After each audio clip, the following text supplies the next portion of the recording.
Hey everyone, welcome back to another video. I hope you guys are all doing well. So as you can tell by the title, today I'm going to be sharing with you guys some strategies to helping you develop some healthy and long-term habits that will actually stick. So these are applicable to any type of habit that you may want to incorporate into your day. I hope you guys enjoy watching and benefit. Don't forget to like, comment and subscribe, and let's begin. So the first goal is to prepare your mind and start with cognitive goals. I think usually when we think of developing healthy habits, we think of the action, but it's really important to have a plan in place before you start implementing that so that you're really in the right mind frame and that you know exactly why you want to do what you do. Sometimes a simple reason why we don't stick to an action is simply because we are not ready to undergo that action. If that's the case, don't worry, just focus on the cognitive goals where you gather information, think about your options, outweigh the benefits and cons of staying the same way that you are, and determine ways that you can integrate this habit into your life. For example, searching up a workout plan that you want to have, reading on a review of a book that you would like to purchase, or simply researching on the benefits of drinking water. Having this pre-prep will really help you to feel the benefits of change and you're more likely to want to do so. Out of this, you can also have some visual stimuli so that you're constantly reminded of why you want to do what you want to do. Things like sticky notes are a really good way to visualize things and are a good reminder for you. Also, I like to have timers where I write the description of what needs to be done and at what time, so I'm constantly reminded and never have to procrastinate that.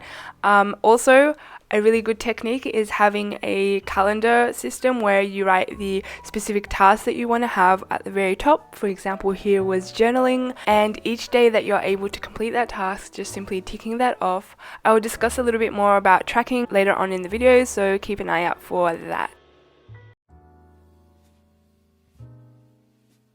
So my next tip is to start with small goals. Small incremental steps are the best way to moving forward with your goal with success. They make tasks a little less overwhelming, and the easier they are, the more likely you will continue implementing them. If you're finding that these goals are a little bit too easy, you can easily step them up as weeks progress. So for example, going from 1 glass to 2 glasses to 3 glasses, or say 10 minutes of working out a week to 15 minutes working out. You know, all about building that up slowly until eventually you have a well-engraved habit.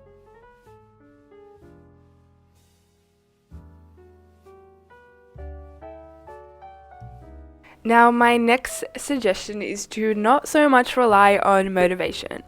Now, we can all agree that motivation is essential to trying to build these healthy habits, but as you may have known from previous experience, or I know from my previous experience, is that we tend to get this urge of motivation, but then as soon as that motivation disappears, our habits disappear with it.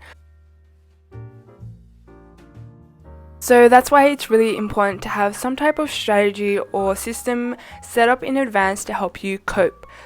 And that is where my previous tip comes into place. So having that small baseline goals will really help you to consistently do it.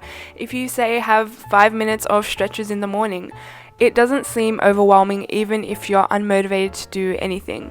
And most likely, on top of that, if you are able to complete these small tasks, your motivation will slowly rise during the day because you feel a lot more capable and empowered to do what you need to do. So things like planning the day before, having your prep gear already on at site, putting your book into your backpack wherever you go, having the journal right next to your bedside is essentially what will help you to feel the benefits of your new behavior and make them a lot more long-term. So my next tip is to keep track of progress. Now, I mentioned a little bit about this before, but I will discuss a little bit more further. So having a tracking system is inevitably about making sure that you are able to visualize your success. So if you're seeing that you're constantly doing things during the day, sometimes it's easy to say, hey, I'm going to do this habit. But if you can't actually see it and reflect on what you've done in the past, it's going to be a lot harder to keep up with the motivation and see any progress or improvement. So yeah, definitely have some type of system where you're ticking things off checklist, or like I mentioned before, having some type of calendar where you're able to see your progress is really, really effective. Now, if you're still finding that you're not able to keep up with this habit, I have a really good strategy that you could potentially incorporate. So something called secondary gains, which I learned in uni, there are just basically things that you gain or things that sort of are preventing you from incorporating a certain habit. So I'm going to use the example of eating more healthy. So list the things that are stopping you from eating more healthy. So maybe it's time, maybe it's socializing. When you go out to socialize, you're having those foods that are triggering you, convenience, cheaper, things like that, any factors that are stopping you. And then under that, write down 2 or 3 kind of goals of ways or strategies of ways that you can overcome that factor. So if it's time, having some type of batch cooking strategy in place, or make ready snacks that are available, waking up 10 minutes earlier to make breakfast, things like that will help you to overcome those barriers to change.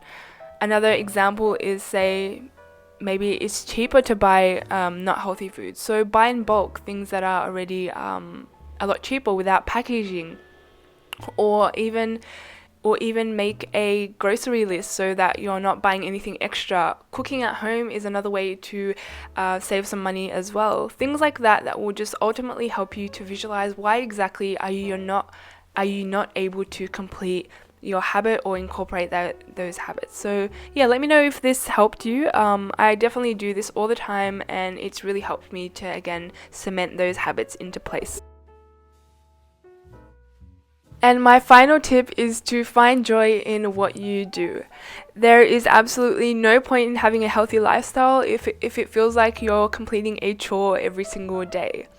If, say, going to the gym every day is something that you absolutely dread, try finding something alternative. So if you like going in nature, going out for a walk by the lake. The whole purpose is to not take the generic route or cemented kind of idea that I guess society has put into place about how your healthy life should be. Rather, figure out what things you can put into place that will support a healthy lifestyle that fits with your personality type, that empowers you, and that excites you to wake up to do those things in the first place. Once you find the joy in living healthy, I absolutely guarantee that the habit will stick into place and become a way of life for you. So that brings me to the end of this week's video. I hope you guys, as always, enjoyed watching. Be sure to like, comment, and subscribe to stay tuned for future content, and I hope you guys have a tremendous and amazing week ahead. I'll see you guys next week. Bye!